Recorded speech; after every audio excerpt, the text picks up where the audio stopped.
उत्तर प्रदेश में समाजवादी पार्टी ने 2027 के विधानसभा चुनावों के लिए कमर कस ली है। उन्नाव में लोहिया वाहिनी द्वारा आयोजित एक कार्यकर्ता सम्मेलन में पार्टी के प्रदेश अध्यक्ष डॉक्टर रामकरण निर्मल ने पीडीए प्रगतिशील दलित अल्पसंख्यक सरकार बनाने का लक्ष्य निर्धारित किया। उन्होंने भाजपा पर दलित, पिछड़े और अल्पसंख्यक विरोधी होने का आरोप लगाया और महंगाई, बेरोजगारी और अत्याचार जैसे मुद्दों को उठाया। सम्मेलन में समाजवादी पार्टी के जिलाध्यक्ष राजेश यादव ने कार्यकर्ताओं से भाजपा को सत्ता से बाहर करने के लिए एकजुट होने का आह्वान किया। लोहिया वाहिनी के प्रदेश महासचिव अमरेंद्र आर्य ने युवाओं की बेरोजगारी और महंगाई के मुद्दों पर प्रकाश डाला।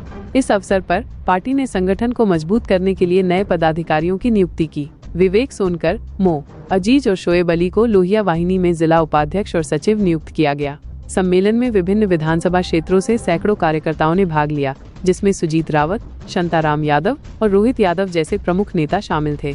इस सम्मेलन से यह स्पष्ट है कि समाजवादी पार्टी 2027 के चुनावों के लिए सक्रिय रूप से तैयारी कर रही है और पीडीए के माध्यम से एक मजबूत राजनीतिक गठबंधन बनाने का प्रयास कर रही है।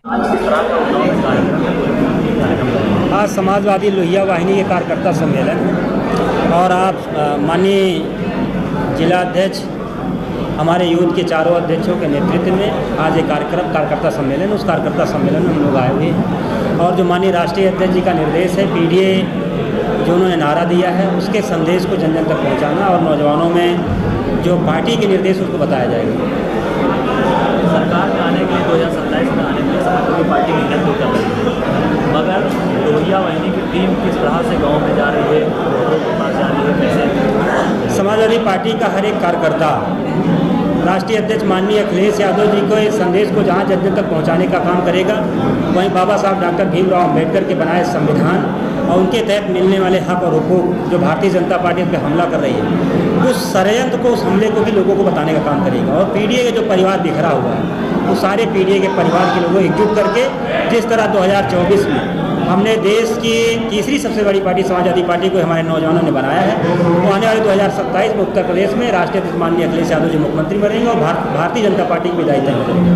ये बताइए, समाजवादी पार्टी के ट्विटर हैंडल से डिप्टी सीएम को लेकर के ट्वीट किया गया था, उसमें आज देखिए, आपने देखा होगा कि भारतीय जनता पार्टी के नेता बदजुबानी, बदतमीजी हमेशा करते रहते हैं। सैकड़ों बार खुद ब्रजेश पाठक ने समाजवादियों के डीएनए की बात की थी और अपशब्द कहे थे। इसके कई बार माननीय मुख्यमंत्री जी ने भी कई बार अपशब्द कहे हैं। और भारतीय जनता पार्टी के लोगों के बारे में आपको पता है, अभी एक रघुवंशी जी हैं बलिया के, उनकी आपने वीडियो देखी होगी। इसके पहले आपने देखा होगा मध्य प्रदेश के जो मिनिस्टर थे, उन्होंने क्या कहा था, जो देश की बेटी सोफिया थी उसको उन्होंने कहा था आतंकवादियों की बहन कहा था। इसके बाद उनके एक मंत्री का बयान आपने देखा कि देश और सेना नतमस्तक है मोदी जी के। तो भारतीय जनता पार्टी बदजुबानी और बदतमीजी करती है और ये जो राजनीति है उसकी शुचिता नहीं, उसकी मर्यादा नहीं है। हम राजनीति में वैचारिक रूप से हम एक दूसरे से लड़ते हैं और अगर हम उसमें किसी भी जाति, किसी भी धर्म को टिप्पणी करते हैं और किसी के साथ अपशब्द अपमानजनक बात करते हैं तो गलत है। और समाजवादी पार्टी को कभी इतिहास नहीं रहा, समाजवादी पार्टी हमेशा सम्मान से, और जो हमारे माननीय राष्ट्रीय अध्यक्ष जी हैं, आपने उनका एक ट्वीट देखा होगा, उन्होंने बताया है कि अगर आप हमारे डीएनए की बात करेंगे, आप हमारे डीएनए पर अपशब्द कहते हैं, लगातार आप कह रहे हैं, तो अगर कोई कार्यकर्ता, उत्साहित कार्यकर्ता ने कहा तो उन्होंने उनको समझाने की बात की। समाजवादी पार्टी के राष्ट्रीय अध्यक्ष जी ने कहा है कि हमने उन्हें समझा दिया है और ये भारतीय जनता पार्टी के लोग भी सोचें कि जिस तरह वो बहन बेटियों के साथ मान सम्मान के साथ, जिस तरह दलितों पिछड़ों के साथ अन्याय अत्याचार कर रहे हैं, जिस तरह बहनों का बलात्कार हो रहा है। आपने देखा नहीं, अलीगढ़ में कि 2 भाइयों, दलित भाइयों को सिर्फ जय भीम करने के लिए पीटा गया। आपने बुलंदशहर की घटना देखी, कैसे थार चढ़ा के कुचल दिया गया। अभी आपने कल आजमगढ़ की एक घटना देखी, राजभर समाज के बेटे को इसलिए गोली मार दी गई कि उसने जो योगी जी के सजाती लोग हैं उनको कहा कि आप गाड़ी हटा लीजिए, नहीं हटाए उनको गोली मार दी गई। जैसे हजारों घटनाएं जो भारतीय जनता पार्टी से जुड़ी है उनके लोगों द्वारा की जाती है। विजय शाह अभी भी पार्टी में उनको निकालना है, सिर्फ एफआईआर हो जो वो भी हाईकोर्ट से कहना। माननीय उच्च न्यायालय ने कहा, उसके बाद 4 घंटे में कहा था, उस समय एफआईआर नहीं हुई, ये कंटेम्प्ट ऑफ कोर्ट है। और उसके बाद इन्होंने एफआईआर की, इतने दबाव के बाद क्या उनका घर गिरा, क्या उनके घरों में बुलडोजर चला?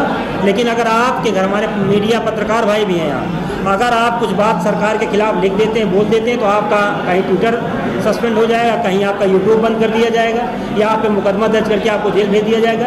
जब से भारतीय जनता पार्टी आई है, जहाँ हमारे दलितों और पिछड़ों पर अन्याय अत्याचार बढ़ा, वहीं हमारे पत्रकार भाइयों भी अन्याय अत्याचार बढ़ा। इसलिए भारतीय जनता पार्टी अपने नेताओं को सिखाए कि महिलाओं का सम्मान कैसे करना, दलितों का सम्मान कैसे करना, कैसे अपने विपक्षी नेताओं से बात करना, अपनी बात रखना।